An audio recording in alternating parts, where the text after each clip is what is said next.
Vitu hivyo vinaitwa green beans. Hivi ndio vyakula ambavyo tunatakiwa tule binadamu.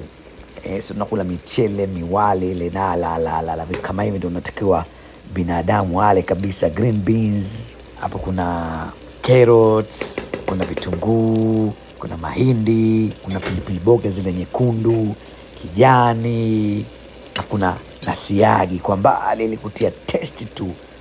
Vitu kama hivi ndio binadamu anatakiwa ale, asife na sio ashibe. Siku zote unapokula chakula unatakiwa ule usife, sio unakula ushibe. Hapo sasa unapata na samaki wako kuchemsha.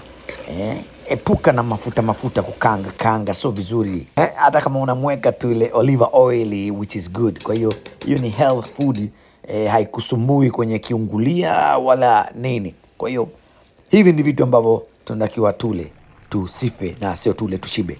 Sasa mapishi kama hayo, you save your money later on, alafu akusumbui mtu. Angalia kilivyoteleza, ndimu, tangawizi na viungo vyote, you know it, maana yake yani kitu kinateleza mwana, na hapo upate chapati chai na tangawizi.